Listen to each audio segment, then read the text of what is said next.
Hello po sa ating narrator at sa lahat ng mga nakikinig dito. At tawagin niyo po akong Ninyo, 35 sa kasalukuyan at naninirahan dito sa San Mateo Rizal kasama yung aking pamilya. Itong kwentong aking ibabahagi sa inyo ay tungkol sa naging bakasyon naming mag-anak sa probinsya ng asawa ko sa Parteng Leyte. Sa pagkakaalala ko ay yung barangay po nila doon ay malapit sa isang masukal na bundok. Kaya naman kakailanganin mong sumakay ng motor o habal-habal para lang makarating sa kanila. Hindi kasi kasya yung 4 na gulong doon. Lalo at medyo mahirap po talaga yung daan. Bukod po kasi sa makikipot yung daan ay talagang lubak-lubak rin at talagang mabato. Kaya naman minsanan lang umuwi yung ibang taga roon dahil sa hirap ng biyahe papunta man o pabalik. Yung 2 kuya ng kapatid ko ay hindi rin ganoon kadalas umuwi. Dahil nga sa hirap ng kanilang dinaranas sa pagbabiyahe. Bandang Marso ng taong 2015 nang mangyari ito at nagpunta nga kami doon at medyo pinagsisihan ko nga po yung pagparoon dahil bukod sa mahirap na nga yung daan papunta ay may na-encounter pa kaming aswang sa kanila. Sa barangay kung saan sila nakatira ay mahalata mo kung sino nga yung nakakaangat sa buhay dahil lamang sa bahay na naipatayo nito. At ayon nga sabi ng lalaki ko, isa na raw rito yung isang lalaking kilala sa pangalang Rodante. Negosyante daw yun, sabi ng asawa ko. Natatandaan ko pa nga nung mapadaan kami sa bahay nila ay labis yung pagkamangha ko dahil sa ganda ng pagkakagawa nun. Kulay puti yung bahay nila na 2 palapag. Maganda yung pagkakadisenyo nun na parang isang mansyon sa gitna ng mapuno at madamong lugar. Napansin ko nga din sa gate nila na may 2 silang magagarang mga kotse na noon ko palang po nakita sa tanang buhay ko. Ayon naman sa hipag ko na kapatid nga ng asawa ko ay may malaking tindahan daw ng baboy si Mang Rodante. Sa iba't ibang bayan daw sa kanila. Tinatangkilik naman daw ng mga taga sa kanila yung mga tinitindang baboy dahil sarili nga nilang alaga yung mga yon. Mula sa pagiging biik hanggang maging pambenta na. Nagmamay-ari rin daw sila ng isang malaking palayan malapit sa may main road. Kung saan nga nagtatrabaho yung isang pinsa ng asawa kong tawagin po nating Odyong. Isang hapon habang nag-aasikaso nga ako ng mga gamit namin, ay inanyayahan ako ng ilang pinsa ni Ella na sumama sa kanila sa bukid na pagmamay-ari ni Mang Rodante upang manghuli daw ng palaka. At doon na rin daw mag-inuman. Bilang yun nga yung unang pagkakataon ko sa probinsya nila ay pumayag naman yung asawa ko. Basta't wag lamang daw akong lalayo sa mga pinsan nito. Abay oo naman mahal, wag kang mag-alala. Kasama ko naman itong si Bonjing kung sakasakali. Nasaad ko pa nga po noon upang hindi na nga mag-alala sa akin yung asawa ko. Malayo yung bukid naming pinuntahan at hindi ko inakala na ganoon pala yung lakarang gagawin namin. Pero kahit na ganoon, maligayang maligaya ako noon dahil nga unang pagkakataon tong makaranas ako ng mga ganon. Mga 5 na rin po ng hapon nung makarating kami doon sa kubo, kung saan nga kami manunuluyan para sa gabing yon. Naghahanda na nga ng mga pansilo para sa mga palaka yung ibang pinsa ng asawa ko noon. Nang dumating naman si Manong Odyong, dala nga yung isang sakong palaka para sa aming pulutan. Tuwang-tuwa yung mga kaanak niya matapos ipakita na malalaki at patataba yung mga palaka. Kaya naman dali-dali na nga nila itong hinugasan at niluto. Walang kuryente sa bukid kaya nung kumagat na nga yung dilim, ay mga gasera lang at sulo yung aming gamit noon upang magsilbing ilaw. Sapat na rin yun para sa amin. Mga bandang 7 ng gabi noon, habang nasa kasarapan nga kami ng inuman, ay may nasamyo akong kakaiba. Para itong amoy ng nabubulok na lamang loob ng isda. Kaya naman napabiglang tayo ako noon sabay na pamura. O Ninyo, okay ka lang ba? Hindi ba masarap yung luto sa palaka? Tanong pa nga sa akin ni Manong Odyong. Napailing na lang ako noon ng mga sandaling yon dahil baka akalain nga nilang maarte ako o di kaya napilitan lang na kumain ng pulutang palaka. Tumangu-tango naman si Manong Odyong nang makita yung aking reaksyon. Sabay tawa sa aming mga kasamahan.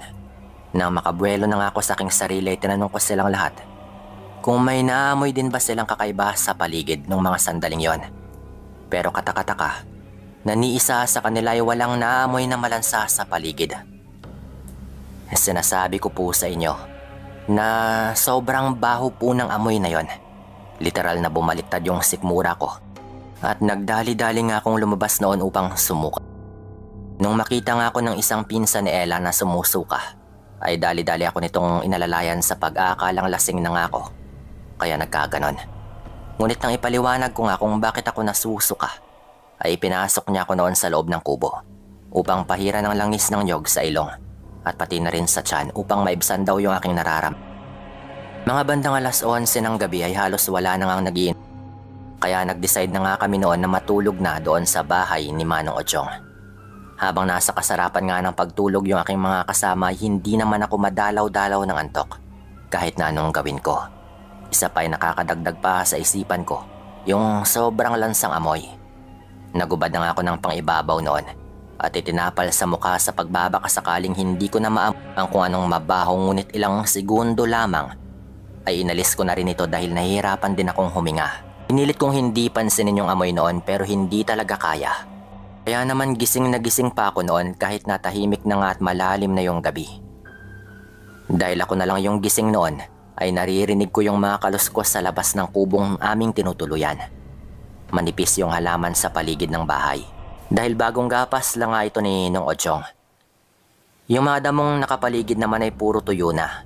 Kaya naman kapag may tumatapak o humahakbang sa mga yon, ay talaga namang maririnig ng kahit na sinong gising. At nasa loob pa ng kubo. Maya-maya ay may nadinig akong tila may naglalakad sa paligid. Naubod ng bilis. Na akin syempreng ipinagtaka. Sinubukan kong pakinggan ng maigi yung ingay na yon. Hanggang sa mapakunot na naman ako ng aking noo. Nang mapagtantong tila ba paikot-ikot sa buong bahay yung ingay na yon. Kasabay yung ingay na para bang kumikis-kis yung matalas na kung ano sa dingding ng kubo. Nung una inakala kong baka mga rebelding at baka tinatakot kami. Kaya syempre kinabahan ako dahil baka anumang oras ay mapasok nga kami ng mga ito. Sa sobrang takot ko, ay dali-dali kong kinalabit si Nong Ochong noon upang gisingin at ipaalam yung kaganapan. Pero hindi nga siya magising dahil na rin siguro sa dami ng kanyang nainom na alak. Lalong umigting yung pagkalabit ko kay Nong Ochong noon nang masamyo kong tila unti-unting lumalakas yung amoy ng mabaho doon sa labas ng kubo. At kasabay po nito ay yung ingay ng mga kaluskos na hindi ko rin maintindihan. Dahil sa sobrang kuryosidad na malaman kung sino nga ba yung nasa labas ay tinipon ko nga yung lahat ng natitirang tapang ko noon at dahan-dahang sinundot yung dingding na gawa lang sa pawid. Tsaka sinilip nga yung kung sino bang naroroon. Nung unay wala akong maaninag, subalit nang may mapatapat nga na isang mabalahibong nilalang sa butas na aking pinagsisilipan, ay dito na nga ako nakaramdam ng matinding kilabot. Halos tumakas yung kaluluwa ko sa loob ng katawan ko. Nang humarap sa gawin ng butas yung nilalang na yon, meron po itong nagbabagang kulay pulang mga mata at mahahabang mga ngipin. Dahan-dahan akong bumalik sa higaan noon at walang ano-ano iniyugyug ko na nga ng todo si Nong Ochong upang maggising na rin ito. Nong Ochong! Nong Ochong! May aswang sa labas! Saad ko pa nga po noon na pilit pang pinipigilan na hindi ako marinig mula sa labas. Nang marinig naman ni Manong yung salitang aswang, ay dali-dali rin po itong napabalikwas ng bango noon. Sabay hanap sa kanyang itak na nasa ilalim ng kanyang damitan. Pasuray-suray pa nga ito nung lumabas ng bahay upang harapin yung aswang na yon.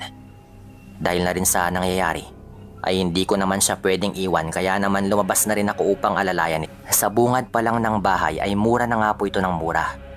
Galit na galit niyang sinisigawan yung aswang noon. Bagaman hindi namin nakikita ng harapan yung nilalang, ay panigurado kami na naroon lang po yun sa paligid at tahimik na nagmamasid. Tarantado ka. Hindi porket may bagong dayo dito ay kukurusunadahin mo na kami. Bata lang ang takot sa'yo, kaya wag na wag mo kaming susubukan dahil may kalalagyan kang aswang ka. Bukas na bukas, isasama ko yung pinsan ko at pupuntahan ka namin sa inyo upang bawian ka sa pang-aabalang ginagawa mo. Galit pang saad ni Manong Ochong noon. At talagang hindi po ito mapakali at pabalik-balik po ito. Sabay tumitingala rin at hinahanap nga kung nasaan na ba yung nilalang na yon. Maya-maya pa ay may narinig kaming umatungal sa hindi kalayuan na para bang naghahamon. Kinilabutan po ako nang marinig yon. Talagang nagtayuan yung mga balahibo ko sa batok. At aaminin ko na medyo nangatog na rin yung tuhod ko dahil sa kaba. Pero imbis na matakot itong si Manong Odyong, ay muli po niya itong pinagmumura sabay ikinaskas niya sa batuhang malapit ang kanyang hawak na itak. Hindi ko alam kung bakit niya ginawa yon. Pero agara naman po niyang sinabi, ayon dito, ay isang pamamaraan daw yun upang matakot yung aswang. Dahil masakit daw sa tenga nila yung mga ganong tunog. Lalo na't makailang ulit na mas malakas daw yung kanilang mga pandinig kumpara sa mga normal na tao. Ilang ulit pa niyang ginagawa ito ng paulit-ulit. Hanggang sa may narinig na nga kaming mga pagaspas mula sa itaas noon. Indikasyon na naroon nga sa itaas yung aswang na iyon. Pero hindi rin po ito nagtagal. Dahil ilang sandali lamang yung nagdaan, ay narinig na lang po namin o na para bang lumipad na nga palayo yung nilalang. Mula doon sa bubungan, naroon po pala at hindi lang namin napansin. Kasabay po ng biglaan itong paglipad, ay mabilis po itong nawala sa karimlan. Ganon din po yung malansa at mabahong amoy na bumabalot sa paligid ng kubo kanina. Nang naramdaman na nga namin na wala na talaga doon sa itaas yung nilalang na yon, dito na nga po kami muling pumasok upang muling matulog.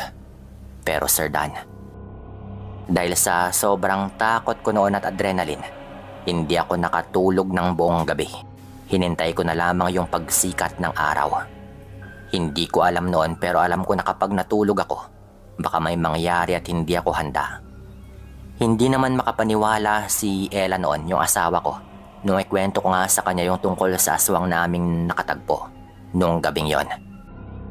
Hindi nga sana nito paniniwalaan yon, pero nung ikwento nga ito sa kanya ni Manong Odyong mismo, ay dito na nga po niya nakumpirma na tama yung mga nangyari kagabi na ikwento ko.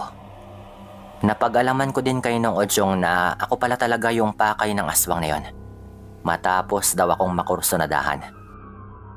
Mabuti na lang daw at hindi ako nito namarkahan dahil sa dami ng mga kaanak ni Ella na nakapaligid sa akin ay hindi na nga nito magawang makalapit sa akin. Ayon din dito, yung malansa talagang mabahong amoy daw na naamoy ko ay pahiwatig daw na nariyan lang yung aswang sa paligid at naghihintay ng tamang pagkakataon upang makapangbiktima. Malaki rin daw yung posibilidad na baka napadpad o naligaw lamang sa lugar nila yung aswang na ito. Dahil sa tinagal-tagal na raw nilang paninirahan doon, ay wala silang nabalitaan na naging biktima o nakakita ng ganong nilalang sa kanilang lugar. Bali tumagal na lang po kami noon ng 1 o 2 araw doon sa kanila. Pero dahil nga sa takot na muli akong makaranas ng mga ganon, ay nag-decide na po kami noon na mag-asawa na umuwi na nga sa aming lugar. Mula nang naganap sa akin yung ganong karanasan, ipinangako ko nga sa aking sarili na hinding-hindi na ako babalik sa probinsya ng asawa ko. Sa takot na baka maulit pa nga yung ganong pangyayari ng gabing yon, na hinding-hindi ko talaga makakalimutan. Ito po yung aking kwento, hindi man tulad sa iba na talagang maaksyon, pero totoo pong nangyari ito. Maraming salamat sa inyong lahat, lalong-lalo na sa ating narrator.